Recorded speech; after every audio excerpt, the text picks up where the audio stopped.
Hello everyone, this is a video response for Pynn. The other day he did a video, it was a tag video, and basically the topic was your top 11 horror film recommendations. He had a couple stipulations. They couldn't be Blu-rays, they had to be DVDs, and they couldn't be any Anchor Bay or Scream Factory releases. So far I've watched videos from Falagar 517, TJ Pyramid, and Rom's Reviews, so check those out if you haven't already. Alright, so on to my choices. So first up we have Splinter, and this movie is about a parasite, and it's kind of like a porcupine type of needle, but once it gets in your body, the parasite takes over your body, and the needles start coming through the body, and then people start moving weird when they get infected. They don't move regular, it's like the parasite doesn't know how to work the human body, so it kind of moves at these weird, awkward angles and stuff. This is a really cool movie, and it's about 3 people who get trapped in a gas station. So this movie's pretty cool. If you haven't checked this one out, I suggest you do. This one's a lot of good fun. Alright. Next up, we have Dead End. And this movie stars Ray Wise and Lynn Shay from the Insidious movies. And this movie is about a family on Christmas Eve that are on their way to a party to some remote location somewhere. And they end up on this road, and the road seems never to end. Like they're stuck in some kind of weird alternate dimension thing. And whenever they stop the car, somebody in the car dies. This movie is actually really funny, but it's actually kind of has a really great sense of dread with it. I really enjoy this movie a lot, and this one definitely does need a re-release on any DVD or Blu-ray, because this release now that I have here is full screen, unfortunately, which is a shame for a movie that is as good as this is. Alright, my next recommendation is Trouble Every Day, and this is a cannibal film. This is also a French movie. It stars Vincent Gallo. This movie is a little bit slow, but it's still a pretty cool movie. And it's about Vincent Gallo, who's come back to town with his fiancée, but his previous girlfriend is in the same town, and she's being locked away by this doctor. But something happened to her, and she's a cannibal.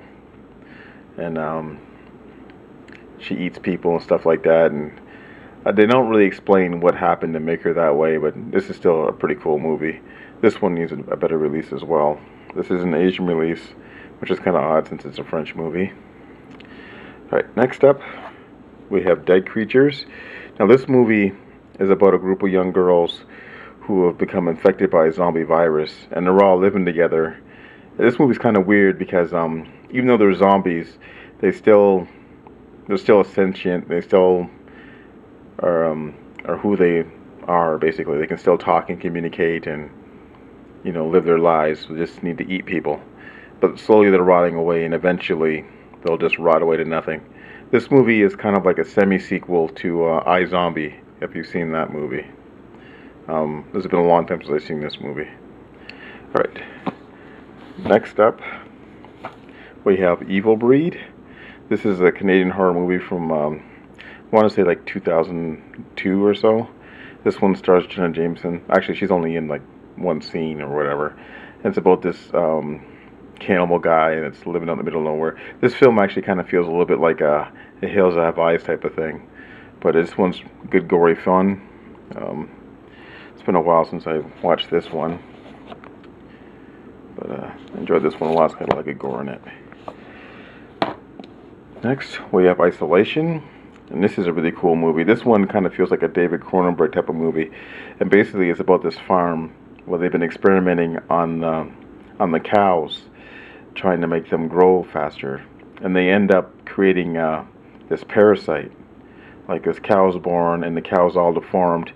And there's all these lesions. And then within the lesions, there's this parasite that kind of eats its way through. And then they have a situation where they have to kill all the cows on this farm. And then they find out that the parasite can be transformed or passed on to humans. It's been a while since I've watched this one, but this is a really cool movie. This isn't really a movie for animal lovers, though. Alright, next we have the only vampire film on the list, and this is from the same director that directed Wendigo, and this is Habit, and this was directed by, I think his name is Larry Fassenden, and he's actually the star in this movie. He plays this guy that falls in love with a vampire, but he doesn't quite understand that she's a vampire. This is a really cool movie. It's low budget, but it's very, very watchable. I enjoyed this movie a lot. Right. Next we have Storm Warning. This is an Australian horror movie. And this is about a couple that they go on like a little boating trip, and they end up getting stuck on this island, and they find a house, but unfortunately the house is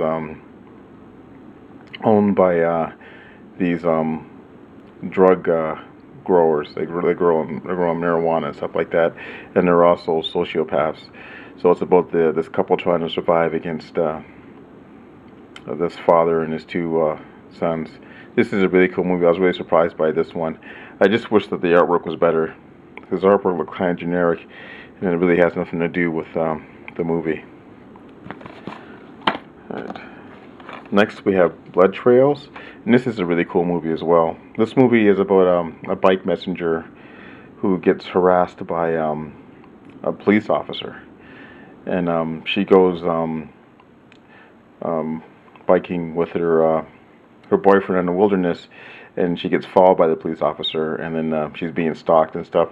This is a really cool movie. This one kind of reminded me a little bit of High Tension, but this one's a lot of fun. I was really surprised by this one. Right.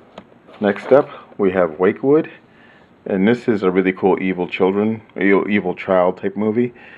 This movie is about this couple who've lost their daughter, and they move to the town of Wakewood, and they discover that the town has this ritual where the recently deceased can be brought back for a short amount of time to visit with their loved ones, and then they go back to the dead. And so they make a deal to bring their daughter back, and then things go wrong, obviously. I really enjoyed this movie a lot. This is a Hammer film when they revamped the line, but I enjoyed this one a lot. Alright, and last up, we have From Within, and this is an After Dark Horror Fest movie. This is like the third series, and this is a really cool revenge movie. And basically, it's about this one family who loses a loved one, so they create a curse, and the curse passes from person to person in the town, and they're trying to stop the curse. This movie is really awesome. I watched this one blind, and it was I think it's the best way to watch it. Sometimes it's not good to know too much about a movie, and this is one of the few cases where I was able to watch something and not know what was going to happen next. Alright guys, that's my 11 horror recommendations. Hope you guys enjoyed it. Feel free to do a video yourself if you like. If not, no big deal. Thanks for watching guys, and I'll talk to you all later.